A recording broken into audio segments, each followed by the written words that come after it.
विश्व प्रसिद्ध पुरी घोषयात्रा पर श्रीमंदिर प्रशासन प्रारंभिक प्रस्तुति आरंभ। जून 11 रे पवित्र देवस्नान पूर्णिमा ଏହା ପରଠାରୁ ମହାପ୍ରଭୁଙ୍କର ଅଣସର ନୀତି ଅନୁଷ୍ଠିତ ହେବ।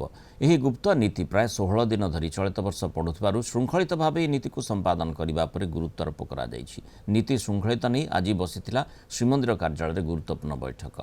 ବୈଠକରେ ଦୈତାପତି ନିଯୋଗ ସଭାପତି ସହସମ୍ପାଦକଙ୍କ ସମେତ ବଳଭଦ୍ର ସୁଭଦ୍ରାଙ୍କ ଦୁଇ ବାଡ଼ଗ୍ରାହୀ ଉପସ୍ଥିତ ଥିଲେ।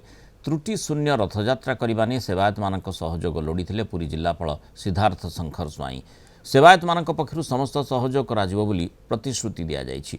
आसंता 21 तारिख में श्रीमंदिर 36 नियोग बैठक में स्नानयात्रा और रथयात्रा ने समस्त नीति निर्घंट प्रस्तुत करा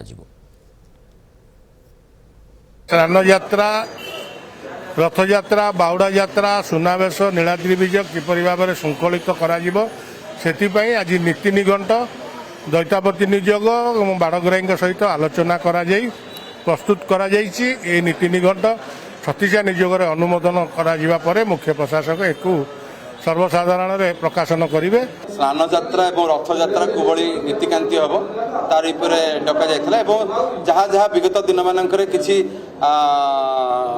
असुविधा था से असुविधा गुड़िक आम परिप्रकाश करूँ आगामी रथयात्रा स्नान यात्रा किभली भाव में श्रृंखलित भाव में से विषय सविशेष आलोचना करागला। दैतापति नियोग सहित आमर जो आसंता 21 तारिख दिन आमर 36 नियोग बैठक अच्छी जो कि आमर रथ रथ एवं आमर स्नान पूर्णिमा को जहाँ भी रिलेटेड नीति अच्छी फाइनालाइजेशन तो 21 तारिख रे हम। तो आज आमर इनिशियल बैठक थिला आमर इंटरनल मीटिंग दैतापति नियोग सहित थिला जेहेतु रथयात्रा समय भी ताकर विशेष भूमिका रही विभिन्न अणसर घरे आमर विभिन्न नीति भी ताकर अच्छी आम गोटे आलोचना करूँ।